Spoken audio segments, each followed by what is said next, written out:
Bonjour à tous, j'espère que vous allez bien. Vous êtes sur La Bella Figura.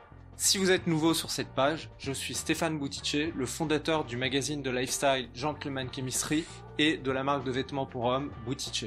J'ai envie dans ces vidéos de vous faire partager mon expérience et ma passion de plus de 10 ans dans l'univers du lifestyle masculin. On m'a beaucoup demandé en commentaire Instagram de vous parler d'un guide des tissus. Du coup, dans la vidéo d'aujourd'hui, nous allons vous parler de différentes typologies de tissus pour la réalisation de vos vêtements masculins. Avant de vous en parler, j'aimerais vous inviter à me rejoindre sur ma page Instagram Stéphane Boutichowski ainsi que la page Instagram de la marque de vêtements Boutice. J'y parle des coulisses le podcast Gentleman Chemistry, mais également des actualités inhérentes à la marque de chemises et cravates Boutice. Et maintenant, place au sujet.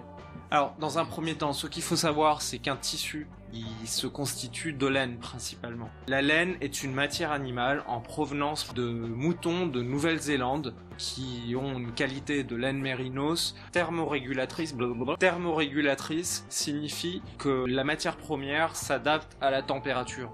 À savoir, quand il fait trop chaud, la matière est respirante. Quand il fait très froid, la matière isole du froid. Première chose. Ensuite, ce qu'il faut savoir sur la laine, c'est qu'on a différentes qualités de lainage. À une certaine période dans l'année, on va tondre la laine sur les moutons. Et ensuite, il y a des gens qui vont sélectionner les différentes qualités de fibres de laine. Ça veut dire qu'il y a des fibres qui sont plus fines, ça se voit au microscope, c'est mesuré en microns. C'est ce qui va donner de super 100, super 130, super 120, super 190, super 200 et ainsi de suite. Ça va donner la finesse de la fibre qui va constituer un fil. Pour faire un fil, il faut tant de fibres de laine pour se faire comprendre. Plus la fibre de la laine est fine, plus on aura un tissu luxueux et donc coûteux, parce que ce sont des qualités de poils qui sont beaucoup plus rares, souvent prélevées sur des moutons qui sont beaucoup plus jeunes, sur la partie en dessous du cou. Donc c'est ce qui fera la rareté et le côté luxueux, fin, léger d'un tissu. Maintenant, ça ne veut pas dire que un super 110, un super 130 n'est pas un beau tissu, loin de là. Souvent, ce sont même des tissus qui sont beaucoup plus robustes, beaucoup plus passe-partout. J'ai tendance à dire que les tissus précieux sont des tissus d'apparat pour aller au théâtre, pour aller à l'opéra avec madame. C'est pas des tissus pour quelqu'un, par exemple, qui va avoir besoin de voyager, de s'asseoir, de se lever, prendre l'avion, le train, avoir une vie plutôt active. Là, on favorisera plus tout ce qui est toile de laine, donc les tissus dits twistés. Twisté signifie que on enroule deux tissus l'un sur l'autre. Ça va donner une réaction au tissu un peu élastique, c'est-à-dire qu'on va le tirer puis il va revenir dans sa forme initiale. Et c'est deux constructions différentes, donc on a les toiles de laine qui sont faites qui sont construites, tissées donc en échiquier, et puis on a les tuiles qui sont tissées en parallèle, en diagonale. Donc toile de laine et tuiles, donc les dites serges. On a dans les familles de serges les fils à fil, etc.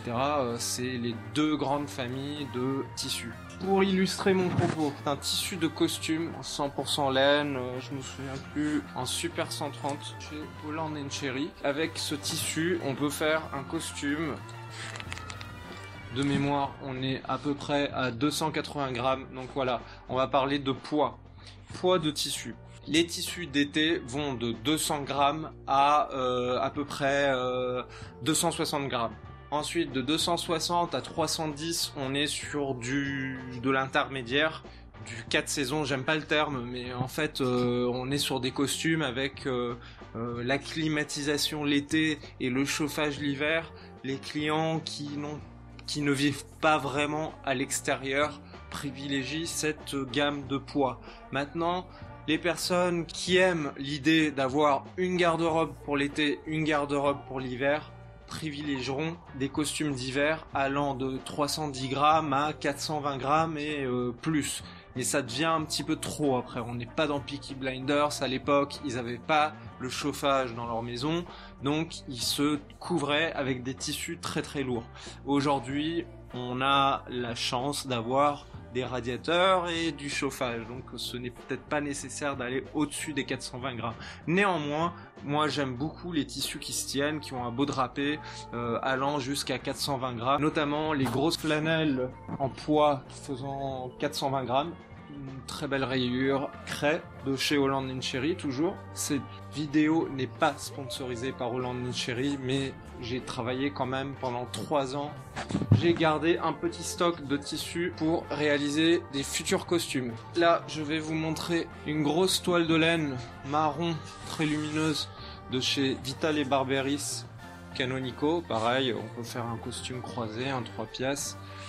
Ici, on est vraiment sur un tissu, comme je vous ai dit, twisté. Vous le tordez, le tissu, il revient dans son état initial. Très facile d'entretien et c'est assez respirant. Malgré son poids, l'air passe plus facilement dans un tissage en toile de laine, qui est beaucoup plus aéré. Alors qu'un tissage en fil à fil, il est tissé en parallèle.